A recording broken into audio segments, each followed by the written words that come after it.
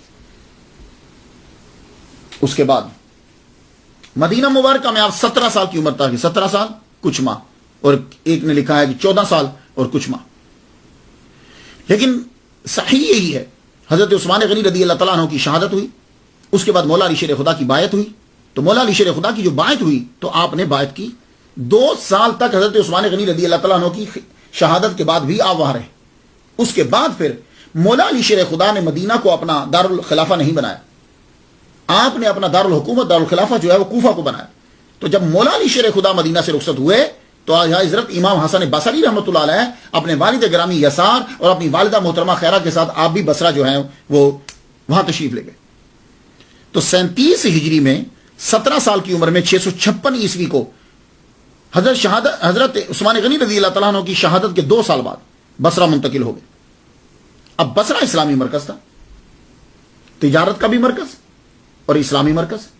وہاں آ کر جو حضرت عمر رضی اللہ تعالیٰ عنہ نے وہاں قبیلے بھیجے تھے، جاؤ اسے جا کے آباد کیا جائے۔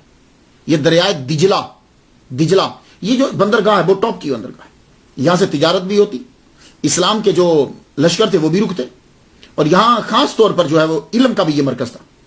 آپ وہاں چلے گئے۔ اب جب وہاں چلے گئے تو دیکھیے اسلام کے اندر زیادہ سے زیادہ کوشش کرنی چاہیے کہ آدمی اپنا جو ہے وہ اثاثہ رکھتا ہو، تب تبلیغ کرنے کا مزہ آتا ہے۔ جب تقریر کرنے والا، تبلیغ کرنے والا تنخواہ لے گا تو پھر کہیں نہ کہیں کوئی نہ کوئی مسئلہ بن جاتا ہے۔ اس لیے ہمارے بڑے بڑے ائمہ جو ہیں اور اولیاء کرام جو ہیں اور انبیاء سارے، باقیوں میں فرق ہے لیکن انبیاء سارے وہ کسی سے پیسے نہیں لیتے تھے تبلیغ کے۔ اس کی وجہ کیا ہے؟ یہ کل لا اسالکم، یہ کیا ہے؟ لا اسالکم علیہ اجرا، یہ کیا ہے جملہ؟ یہ جملہ بتلاتا ہے کہ کسی بھی نبی نے تبلیغ کا کوئی اجر نہیں لیا، فیس نہیں لی، اور یہ بڑا ضروری ہوتا ہے۔ جب مولوی جو ہے تصوف کے رنگ میں رنگا جائے اور اس کے بعد اس کا اپنا کاروبار ہو، اپنے پیسے ہوں، تو اس کی تبلیغ کے اندر دبدبہ ہوتا ہے، لوگ اس کو غور سے سنتے ہیں۔ ہماری بات کو غور سے کیوں نہیں سنتے؟ اس لیے کہ اس کو پتا ہے کہ میں تنخواہ دیتا ہوں، اور مولوی بھی ڈرتا رہتا ہے۔ تو اس لیے میں سب کے لیے دعا کرتا ہوں، اور آپ بھی میرے لیے دعا کریں، اللہ تعالیٰ ہمیں اس چیز سے فارغ البال کرے کہ ہم لوگوں کی تنخواہوں پر رہیں، اللہ تعالیٰ ہمیں اپنا دے۔ تو حضرت حسن بصری رحمۃ اللہ علیہ اس چیز کو سمجھتے تھے۔ آپ جب بصرہ پہنچے تو بصرہ پہنچنے کے بعد آپ نے، اب یہ نہیں ہے کہ آپ نے علم نہیں سیکھا، علم آپ نے پورا سیکھ لیا، اب آپ نے کاروبار شروع کیا، پڑھانا ابھی شروع نہیں کیا۔ کاروبار کس کا؟ ڈائمنڈ کا کاروبار آپ نے شروع کیا بصرہ میں جب پہنچے۔ ڈائمنڈ جو ہے، اسی لیے ڈائمنڈ کے کاروبار میں آپ کو اتنی مہارت ہوئی، اتنے ایکسپرٹ ہوئے کہ وہ کاروبار آپ کے نام کا حصہ بن گیا۔ اور جب کاروبار نام کا حصہ بن جائے تو سمجھ جاؤ وہ آدمی اس کاروبار میں بہت گہرے طور پہ داخل ہے اور بڑا مشہور ہے اور بڑا کامیاب ہے۔ حسن آف پرلز، تو یہ حسن پرلز جو ہے، موتیوں والا حسن جو ہے، ڈائمنڈز والا حسن جو ہے، یہ مشہور ہو گیا۔ اور آپ کا کاروبار لوکل نہیں تھا کہ آپ بصرہ میں ہی ڈائمنڈز بیچتے تھے، انٹرنیشنل آپ تاجر تھے۔ آپ اپنا مال لے کر استنبول جاتے، آپ اپنا، جس کو قسطنطنیہ کہتے تھے، آپ اپنا مال لے کر یونان جاتے، گریس جس کو آپ گریس کہتے ہیں، یونان جاتے آپ اپنا مال لے کر، اور آپ کا مال جو ہے وہ چھوٹے لوگوں میں نہیں بیچتے تھے کہ آپ دکان پہ بیٹھتے ہیں یا نہ، آپ اپنا مال بیچتے تھے وزراء کو، مال آپ بیچتے تھے امراء کو، بادشاہ آپ سے مال جو ہے وہ خریدا کرتے تھے۔ اس سے 2 چیزیں ثابت ہوتی ہیں، ایک تو آپ بڑے امیر تھے، دوسرا یہ کہ آپ کے تعلقات ہائی سوسائٹی کے ساتھ تھے، اب بڑے بڑے لوگوں سے آپ کا بیٹھنا اٹھنا تھا کہ جس محفل میں بیٹھنے کے لیے لوگ آرزو کرتے ہیں، حضرت امام حسن بصری جو ہے وہ وہاں بیٹھا کرتے تھے۔ تو تجارت جو ہے وہ موتیوں کی کرتے، کافی اثاثہ ہو گیا، ٹھیک ٹھاک آپ کی معاشی حالت آپ کی پاورفل ہو گئی۔ اب اللہ تعالیٰ کی طرف سے یہ ایسا ہی تھا، جب آپ کی پاورفل ہوئی تو جب آدمی ہر چیز دیکھ لیتا ہے تو پھر اس کے جو غربت اور یہ امارت، یہ ان چیزوں کی حقیقت کو جب وہ دیکھ لیتا ہے اور دولت اس کے پاس آ جائے تو اب اس کے اندر جیسے اب کیا لفظ بولیں گے، لفظ بہتر نہیں ہے، آدمی کے اندر جو بھوک ہوتی ہے نا وہ ختم ہو جاتی، پھر اس کے لیے پتھر اور موتی برابر ہو جاتا ہے اگر وہ تصوف میں رہنے والا۔ تو آپ نے جب یہ ساری چیزیں دیکھ لی، اب اللہ تعالیٰ نے آپ کو موڑنا چاہا کہ اب موتیوں کی بزنس ختم کرو، اب جو موتی تم مدینہ سے لے کر آئے ہو وہ موتی بکھیرو۔ تو اس کے لیے ٹرننگ پوائنٹ ہوتا ہے جو ہٹ کرتا ہے آدمی کے مائنڈ کو، برین کو، اور آدمی ایک دم سے مڑ جاتا ہے۔ حضرت حسن بصری رحمۃ اللہ علیہ نے ٹرننگ پوائنٹ جو ہے وہ گریس میں لے لیا۔ آپ نے بادشاہ کے بچے کو دیکھا، سارے لوگ پوری پاور رکھتے ہیں، فلاسفر ہیں، طبیب، ہر ایک سب اپنی کوشش کر چکے، لیکن اس نے جانا تھا وہ چلا گیا۔ یہ موت اور بیماری اور یہ چیزیں آپ جب دیکھ رہے ہیں تو بس آپ چھوڑو کاروبار، واپس چلو۔ بصرہ واپس پہنچے۔ اب وہ موتی جو آپ نے مدینہ میں 17 سال میں حاصل کیے تھے، وہ موتی جو ہے وہ دوبارہ سے اب آپ نے وہ بکھیرنے شروع کر دیے، بغیر فیس لیے۔ بصرہ کی جامع مسجد میں آپ نے خطبہ دینا شروع کر دیا۔ اس دور کے اندر جو کلاسز ہوتی تھی نا وہ مسجد میں ہوتی تھی، اب بھی مساجد میں ہی ہوتی، اور ہماری بڑی بڑی یونیورسٹی جو ہیں وہ مساجد ہی تھی پہلے، پھر مدرسہ بنی، پھر یونیورسٹی بن گئی۔ تو اس وقت کلاسز کا یہ نہیں ہوتا تھا کہ ایک اسکول ہے، ایک یونیورسٹی ہے، وہاں جانا، مسجد کے اندر شروع آپ نے خطبہ شروع کر دیا، آواز دینا شروع کی۔ تو حضرت مولا علی شیر خدا رضی اللہ تعالیٰ عنہ 3 دن کے دورے پر بصرہ تشریف لائے ہوئے تھے۔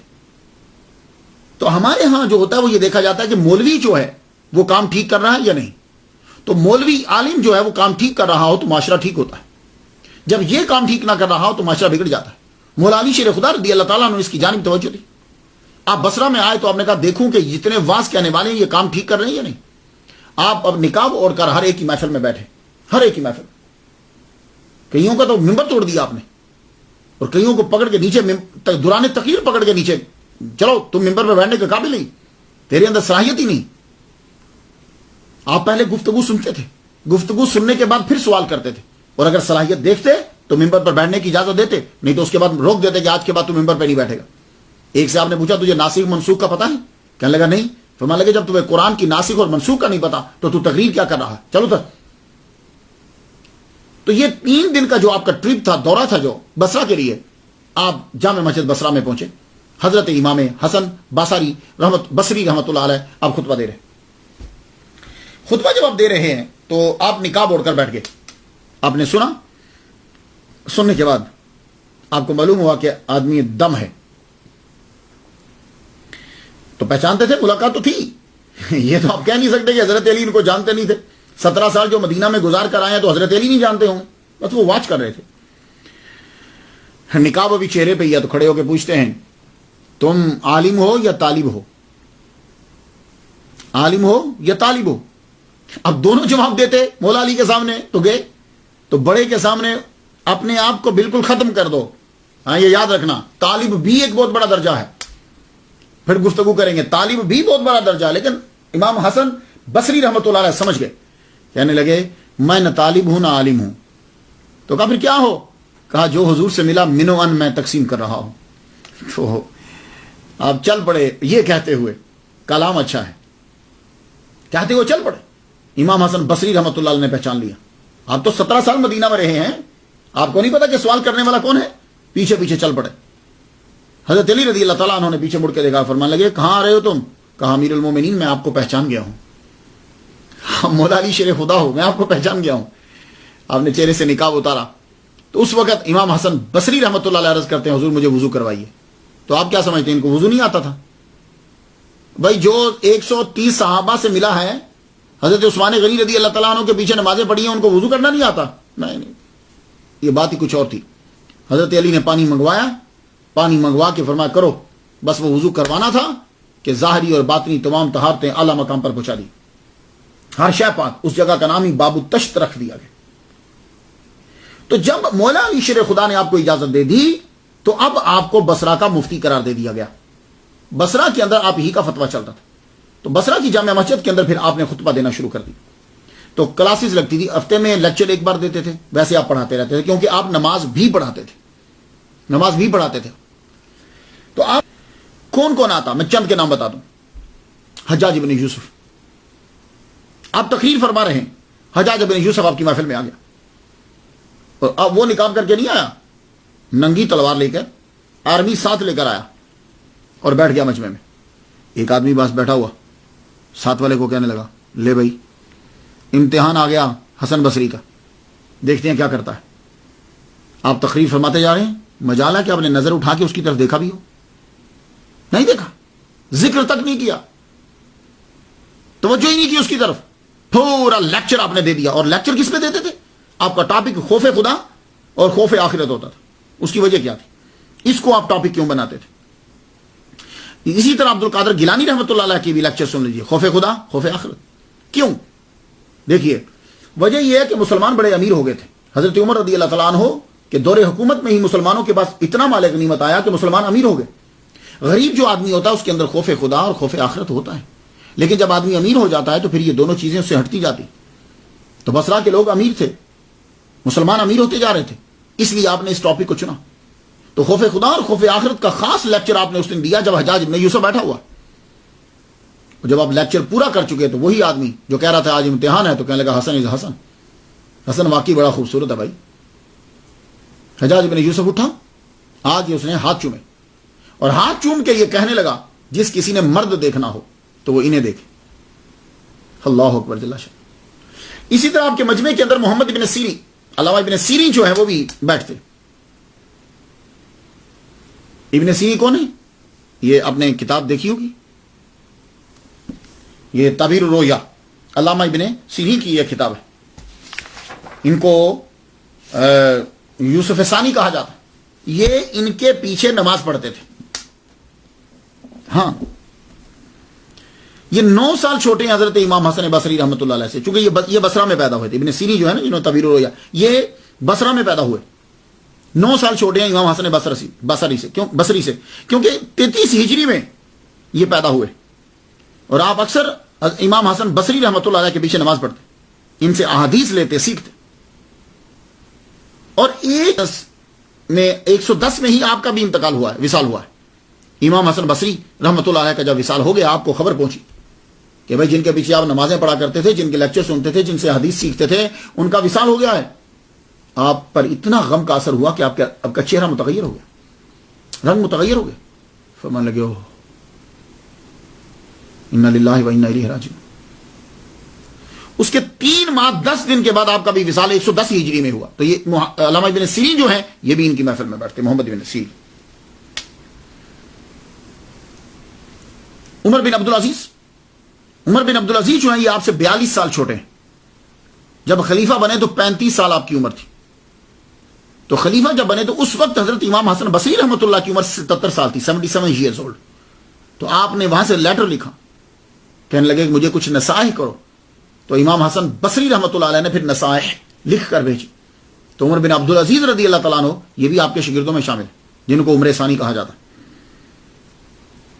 تقریر فرماتے تھے, اللہ تعالیٰ نے بڑا خوبصورت چہرہ عطا فرمایا تھا.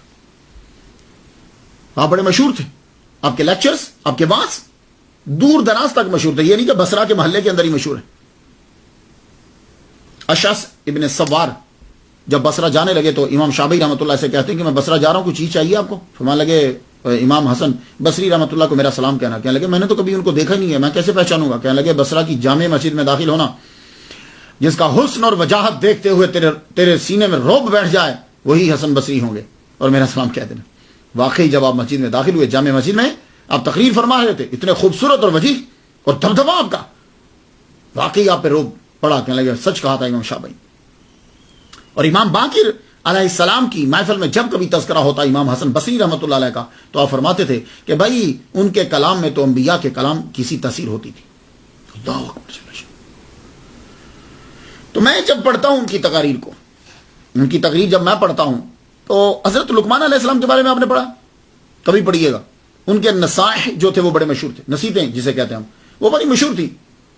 جو انہوں نے اپنے بچے کو کی, جب وہ لوگوں کو کرتے تھے, وہ بڑی مشہور, عرب کے اندر تو مشہور تھی. بالکل اسی طرح کا کلام آپ کو ان کے تقریروں میں ملے گا, بڑی خوبصورت موتی. میں لمبا ہو جائے گا لیکچر, لیکن چند باتیں آپ کو میں بتا دیتا ہوں. میں کرامتیں آپ کو نہیں بتا رہا, کرامتیں ان کی بے شمار ہیں, لیکن میں یہ بتا رہا ہوں کہ ہمیں کرنا کیا ہے. ہمیں ان کی سیرت پر عمل کرنا ہے, ان کی باتوں پر عمل کرنا ہے. تو میں آپ کو چند باتیں بتا دیتا ہوں. آپ فرمایا کرتے تھے, تقریر کر رہے ہو, دیکھو کس انداز سے سمجھا رہے ہیں. کہنے لگے سنو, یہ جو دنیا ہے نا, یہ سواری ہے, یعنی جس کے اوپر تم چڑھتے ہو, جیسے اونٹ گھوڑا، یہ دنیا سواری ہے. اس کے اوپر سوار ہو جاؤ گے نا تو یہ منزل پہ لے جائے گا. اونٹ کے اوپر چڑھ جاؤ تو اونٹ منزل پہ لے جائے گا، اور اگر اونٹ تمہارے اوپر چڑھ گیا تو تمہیں کچل دے گا. تو یہی دنیا ہے، اس کے اوپر سوار ہو جاؤ، اسے کنٹرول کر لو تو پھر تو یہ تمہیں آخر تک لے جائے گی. کامیابی کا زینہ ہے. اور اگر یہ تمہارے اوپر چڑھ گئی تو تباہ ہو جاؤ گے. عام آدمی آسانی سے جو ہے وہ بات کو سمجھ آتا ہے. تو آپ فرمایا کرتے تھے،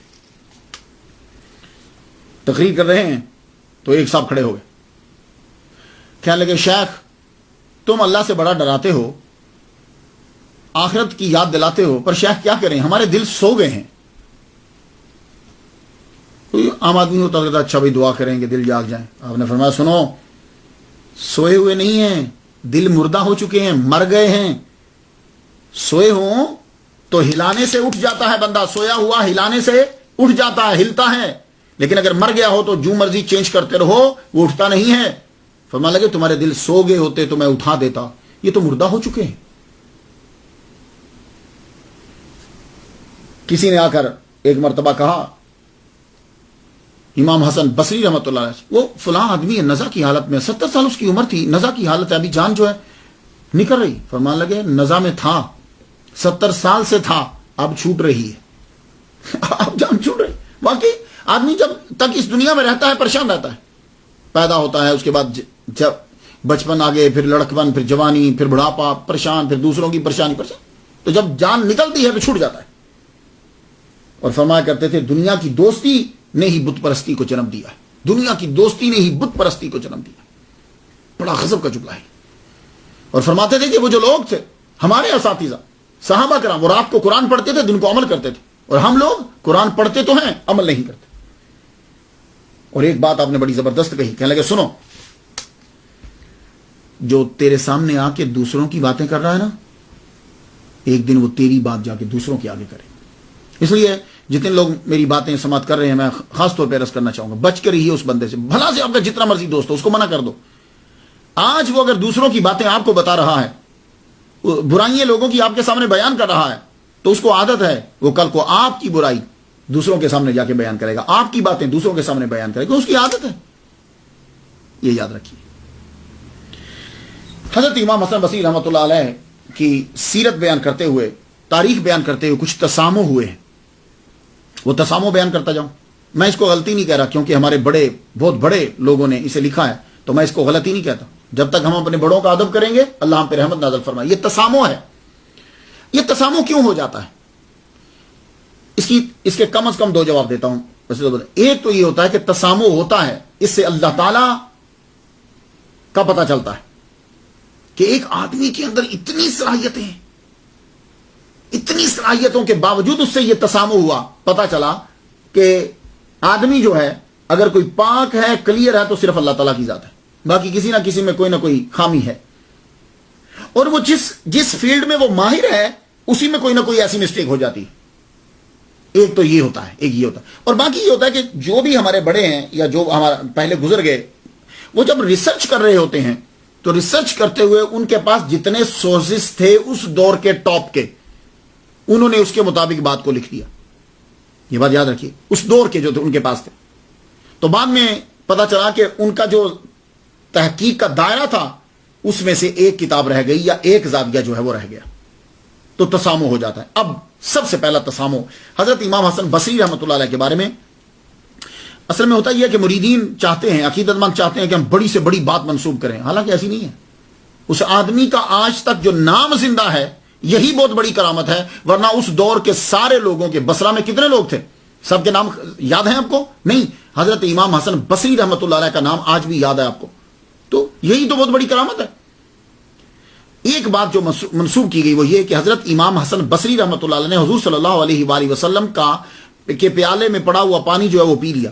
حضور صلی اللہ علیہ وسلم تشریف لائے تو پوچھتے ہیں کہ میرا پانی کس نے پیا ہے؟ تو کہا جی حسن نے پی لیا ہے. تو آپ نے فرمایا جتنا پانی پیا اللہ تعالیٰ اس کو اتنی برکتیں، رحمت دے، علم دے. میں یہ خلاصہ بیان کر رہا ہوں. میں اس کو بیان کس نے کیا ہے؟ ہمارے جو ٹاپ کے جن سے آگے سارے لوگ جو ہیں وہ چیزیں لیتے ہیں، علامہ فرید الدین عطار رحمۃ اللہ علیہ تذکرۃ الاولیاء کے اندر نقل کیا، اور اس کو مرآت الاسرار کے اندر بھی نقل کیا گیا.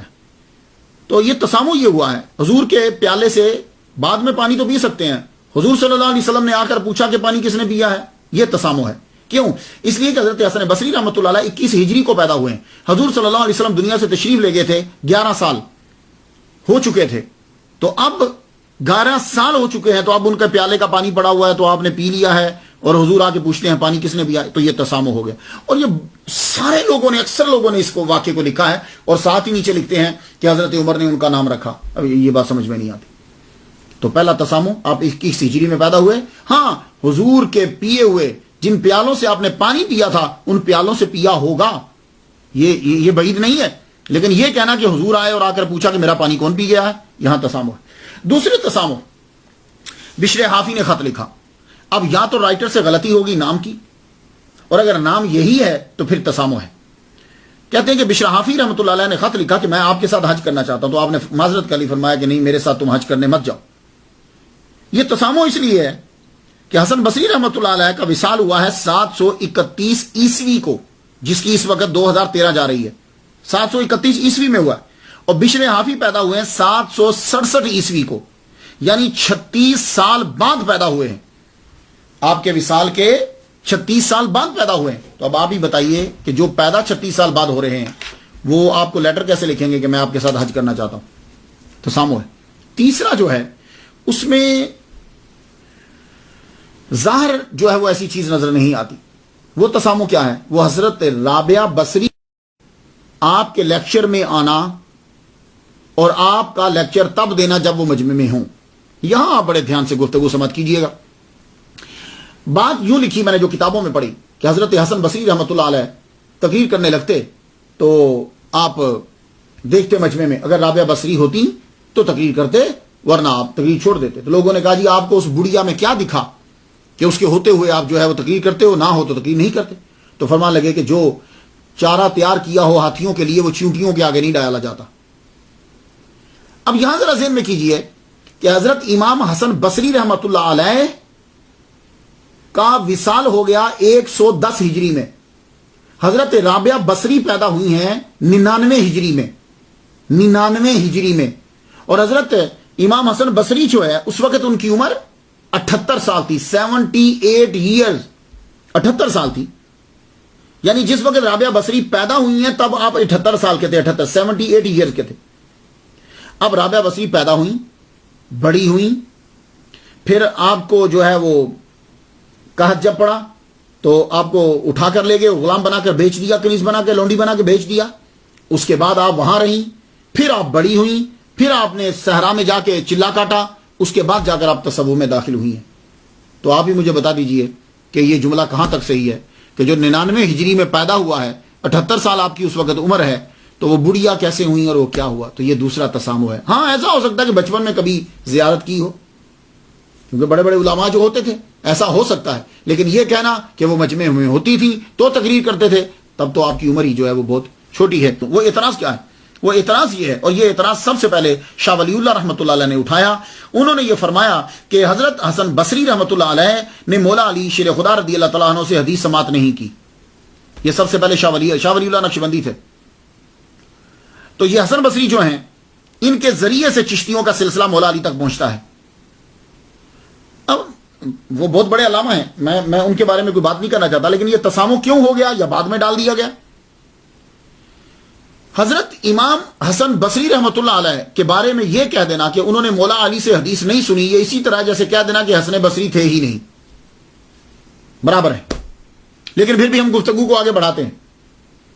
آپ مجھے بتائیے کہ جو بچہ صحابہ کرام کے گھروں میں جا رہا ہے, جو بچہ حضرت ام سلمہ رضی اللہ تعالیٰ عنہ, حضرت زید بن ثابت, 28 بدری صحابہ کے پیچھے نماز پڑھی ہے, 70 بدری صحابہ سے ملاقات, 130 صحابہ ٹوٹل, آنا جانا ہر وقت, 17 سال تک صحابہ کے ساتھ ہے. حضرت عثمان غنی, حضرت علی کے 2 سال شروع کے خلافت کے, تو کیا انہوں نے پورے 17 سال میں ایک حدیث ہی نہیں سنی؟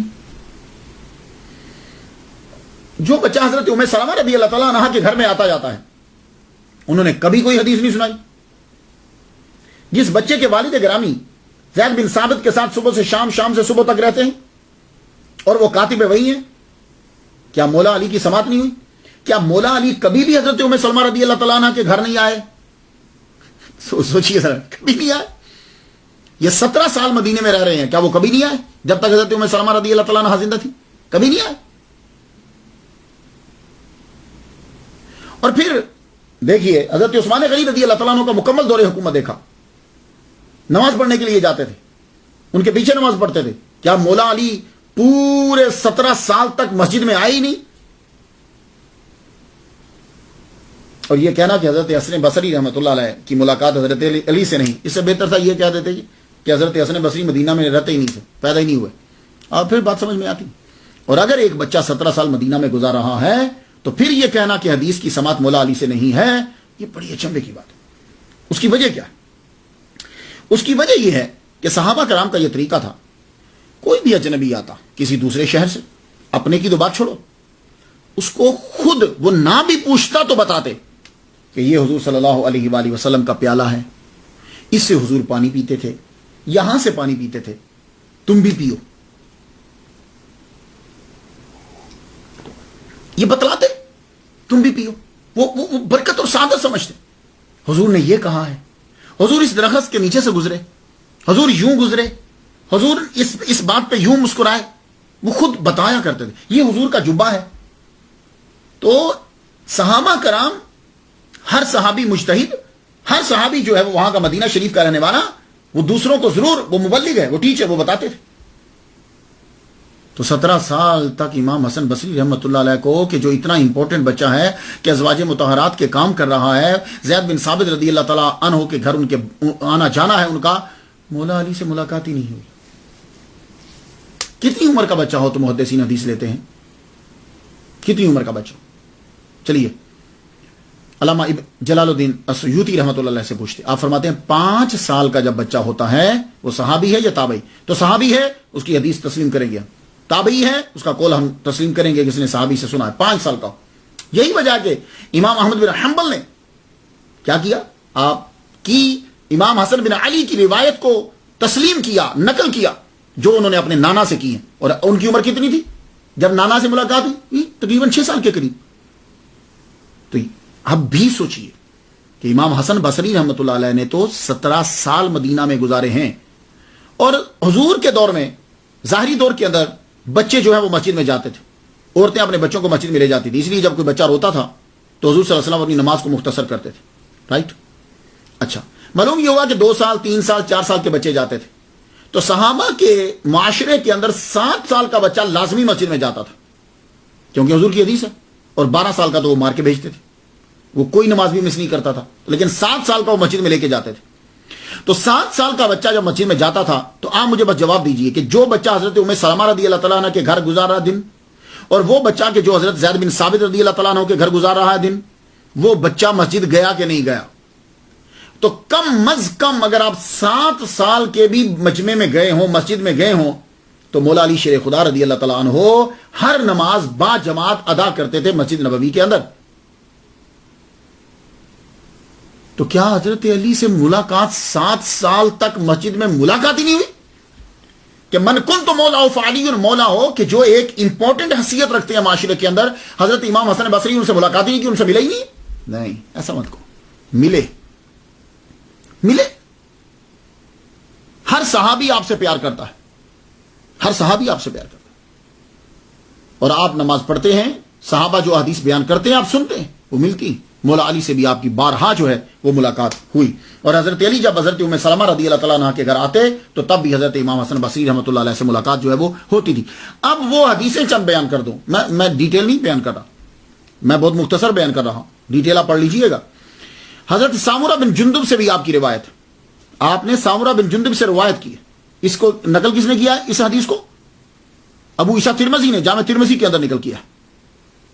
اس حدیث مبارکہ باب ما جاء فی ما لا یجب علیہ الحد فی من لا یجب علیہ الحد کے اندر اسے نقل کی. اور اس حدیث کو حدیث حسن کہا.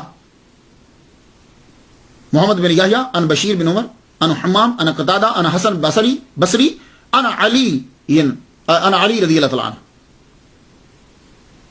تو حافظ زین الدین عراقی نے اس حدیث پہ شرح ترمذی میں باز کرتے ہوئے لکھا کہ حضرت حسن بصری رحمۃ اللہ علیہ نے لڑکپن میں بیعت کی تھی مولا علی شیر خدا رضی اللہ تعالیٰ عنہ کی. اور علامہ جلال الدین السیوطی رحمۃ اللہ علیہ نے تو اپنی کتاب کے اندر ڈیٹیل لکھ دی.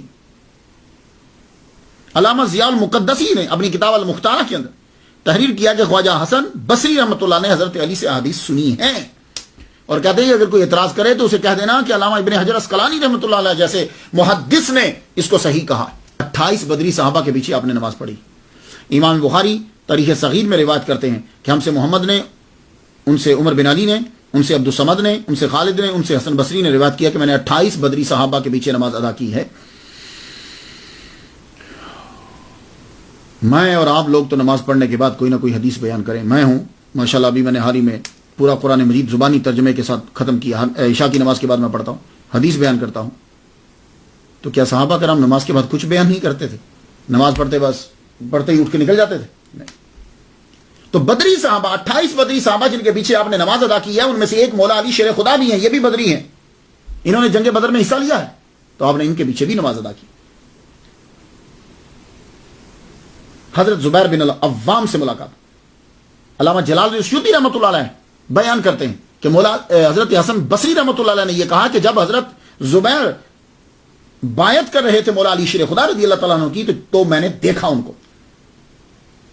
تو جب مولا علی کی بیعت ہو رہی تھی تو مولا علی چپ تھے کہ کوئی حدیث بیان ہی نہیں کی، کوئی بات ہی نہیں کی. امام احمد بن حنبل، امام مسلم اور امام ترمذی کہتے ہیں کہ صحابی اور تابعی کی معنن جو ہے ان یہ ان منتصر ہے. اگر وہ صحابی اور تابعی ایک شہر میں ہیں اور ملاقات ممکن ہے، ایک زمانہ ایک شہر، تو ان کی متصل کیوں؟ یہ ہو نہیں سکتا کہ تابعی ایک شہر میں رہتا ہے اور اسی شہر میں صحابی بھی ہے تو وہ ان سے ملنے نہ جائے. تو جب ایک عام آدمی صحابی کو ضرور ملنے کے لیے جائے گا تو حضرت حسن بصری رحمۃ اللہ علیہ مولا علی سے ملے ہی نہیں، ہرگز نہیں ہے. آپ کی ملاقات ہے تو وہ حدیث مبارکہ جو آپ نے حضرت مولا علی شیر خدا سے نقل کی ہیں چند سماعت کر لیجئے. ترمذی شریف کتاب الحدود جلد 34 صفحہ 32 پہ ہے، نسائی شریف جلد 34 صفحہ 324 پہ ہے، امام احمد بن حنبل جلد اول مسند امام احمد بن حنبل جلد پہلی صفحہ 118 پہ ہے. محمد بن یحییٰ ان حمام ان قتادہ ان حسن بصری ان علی علیہ السلام. یہ حدیث جو ہے ان رسول اللہ صلی اللہ علیہ وسلم رفع القلم عن ثلاثۃ، قلم اٹھا لی گئی 3 سے، عن النائم حتی یستیقظ، عن الصبی حتی یشبع، وعن المعتوی حتی یعقل. یہ حدیث حسن بصری رحمۃ اللہ مولا علی سے نقل کی. امام بائحقی نے سنن الکبریٰ جلد 8ویں صفحہ 265 کے اندر حدیث بیان کی، یہی حدیث لکھی. نسائی شریف کتاب الزکات علی بن حجر ان یزید بن ہارون ان حمید ان حسن بصری رحمۃ اللہ علیہ، اور وہ روایت کرتے ہیں مولا علی شیر خدا سے. وہ حدیث جو مولا علی شیر خدا رضی اللہ تعالیٰ عنہ کوفہ میں تقریر فرما رہے تھے کہ اللہ تعالیٰ نے تمہاری دولت کو جب بڑھا دیا ہے تو اب فطرانہ زیادہ دیا کرو گے، اب تم ابھی بھی وہ تھوڑا ہی فطرانہ دے رہے. اسی طرح المصنف عبد الرزاق نے یہ تسلیم کیا ہے کہ حضرت حسن بصری رحمۃ اللہ علیہ نے سماعت کی ہے مولا علی سے. المصنف کتاب کا نام ہے اور عبد الرزاق یہ امام بخاری کے استاد ہیں. وہ حدیث انہوں نے نقل کی ہے المصنف جلد 34 صفحہ 210 پہ. وہ افطر الحاکم والمحجوم. امام بزار نے اپنی مسند جلد 2 صفحہ 177 میں تسلیم کیا کہ حضرت حسن بصری رحمۃ اللہ علیہ نے مولا علی سے سنا ہے. امام ابو یعلا نے خواجہ حسن بصری کی سماعت جو ہے حضرت علی سے تسلیم کی ہے. امام جعفر طبری نے جامع البیان فی تفسیر القرآن جلد 8ویں صفحہ 183 پہ تسلیم کیا ہے. امام طحاوی نے تسلیم کیا کتاب الرحم کے اندر ایک حدیث بیان کی. امام دارقطنی نے اپنی سنن کتاب زکات الفطر جلد 2 صفحہ 152 کے اندر حدیث بیان کر کے تسلیم کیا ہے کہ سماعت ہے. خطیب بغدادی نے تاریخ بغداد میں تسلیم کیا کہ حضرت حسن بصری رحمۃ اللہ علیہ کی سماعت ہے. حضرت حسن بصری رحمۃ اللہ علیہ کی جو حدیث مبارکہ وہ مولا علی سے جو ہے کفنت النبی صلی اللہ علیہ وسلم فی قمیص ابیض روایت کر کے تسلیم کی. تو آپ لوگ اگر دیکھنا چاہو ڈیٹیل تو یہ کتاب ذرا دیکھیے.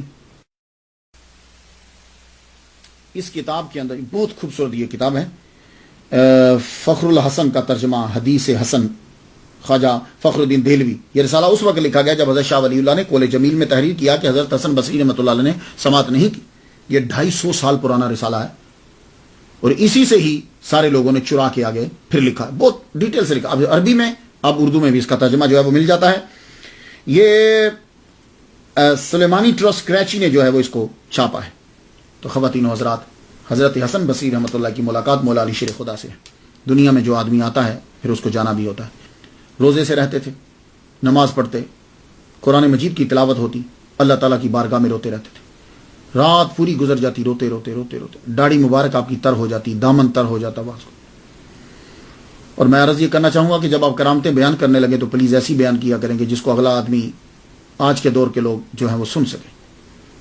ہم لوگ کرامتیں بیان کرتے ہیں تو اسی طرح ہمیں توجہ دینی پڑے گی کرامتوں کی. ایک جگہ میں کرامت پڑھ رہا ہوں، اب آپ بتائیے کہ یہ بات آپ سمجھا سکیں گے کسی کو کہ حضرت امام حسن بصری رحمۃ اللہ اتنا روئے اتنا روئے اتنا روئے، پوری چھت بھر گئی. چھت بھرنے کے بعد پرنالے سے پانی اس طرح گرنے لگ گیا جیسے بارش میں پانی گرتا ہے. نیچے ایک آدمی کے اوپر پانی گرا تو اس نے پوچھا بھائی یہ پاک ہے کہ پلیت ہے؟ آپ نے فرمایا پلیت ہے. یہ تو ٹھیک ہے کہ داڑھی بھی تر ہو جائے تو بڑی بات ہے، چہرہ بھی تر ہو جائے تو بڑی بات ہے، اس کے بعد دامن تر ہو جائے بڑی بات ہے. اب یہ کہنا کہ پوری چھت تر ہو گئی، اس کے بعد پرنالے سے پانی گرنے لگ گیا اور وہ پانی نیچے جا کے گرا آپ کے آنسوؤں کا، اور وہ بھی صرف ایک رات روئے. تو ایسی کرامت ایسی بیان کرنی ہے کہ لوگ جو ہیں اسے تسلیم کریں. تو آپ روئے، آپ کی داڑھی مبارک تر ہو گئی، تر ہو جاتی تھی، ساری رات عبادت کرتے رہتے، اور آپ مسجد، اکثر وقت آپ کا مسجد کے اندر ہی گزر جاتا تھا. آخری جو آپ کے اوقات جو ہیں مسجد کے اندر ہی. اور آپ سے صرف انسان ہی پڑھنے نہیں آتے تھے، جن بھی آپ سے پڑھنے کے لیے آتے. ایک آدمی صبح تہجد کی نماز ادا کرنے کے لیے گیا تو دیکھ رہا ہے کہ مسجد میں دعا مانگی جا رہی ہے اور آمین آمین کی آواز آ رہی ہے اور ذکر ہو رہا ہے. جب دروازہ کھلا اندر گئے تو دیکھا کوئی بھی نہیں تھا. انہیں معلوم ہو گیا کہ واقعی امام حسن بصری رحمۃ اللہ علیہ کے پاس جن بھی پڑھنے کے لیے آتے. اللہ تعالیٰ نے آپ کو بڑا ملکہ عطا فرمائے. ساری زندگی خدا تعالیٰ کی بارگاہ میں استغفار کرتے رہے، اللہ کا خوف ہر وقت آپ کے رہتا، ہنستے نہیں تھا. لیکن جب آپ کی روح کف سے انصری سے پرواز کرنے لگی تو اس وقت آپ ہنسے، مسکرائے، کہنے لگے کون سا گناہ؟ یہ بات بڑی مشہور ہے آپ کی، کون سا گناہ؟ تو اس وقت تو کوئی پوچھ نہیں سکا. خواب نبوت کا حصہ ہے، یہ بات یاد رکھیے. نبوت کا حصہ کا مطلب نہیں ہے کہ جس کو خواب آتے ہیں وہ نبی بن گیا ہے. یعنی جو نبی تھے ان کو جو چیزیں آتی تھیں ان میں سے ایک خواب بھی ہے، اور وہ خواب ابھی تک ہمارے پاس باقی ہے. اللہ تعالیٰ اس کے ذریعے سے ہمیں کچھ بات بتا دیتا ہے. پوچھا حضور آپ کیوں مسکرائے تھے؟ کہنے لگے ملک الموت جب آئے میری روح نکالی، انہوں نے بتلایا کہ سب کلیئر ہے. پروردگار عالم نے فرمایا ایک گناہ اس کا باقی ہے، ذرا دیکھو. تو میں مسکرا پڑا، اس کی رحمت کو دیکھتے ہوئے مسکرا پڑا. مالک کون سا گناہ؟ بس تھا میں مسکرا پڑا، کون سا گناہ؟ اس کا کرم کتنا ہے، ایک گناہ باقی ہے. اس باتوں کا مزہ تب ہی آتا ہے جب آدمی اس میں گم ہو. روح کف سے انصری سے پرواز کر گئی. منتخب التواریخ میں لکھا ہے کہ ہشام بن عبد الملک بن مروان کی عہد حکومت میں رجب 110 ہجری میں حسن بصری رحمۃ اللہ علیہ کا جو ہے وہ وصال ہوا. آپ کا مزار بصرہ کے اندر ہی ہے، یہ دیکھیے ذرا.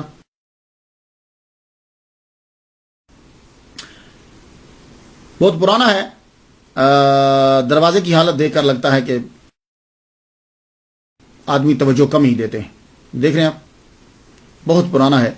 رستے بھی جو ہیں وہ بڑے عجیب سا ہے، اور مزار بھی جو ہے وہ پرانے اسٹائل کا اور پرانا بنا ہوا ہے. لیکن اللہ کی رحمتیں تو ہر وقت پڑ رہی ہیں. خدا تعالیٰ ان کے صدقے سے ہم پر رحمت نازل فرمائے. اجازت دیجیے، وآخر دعوانا الحمدللہ رب العالمین.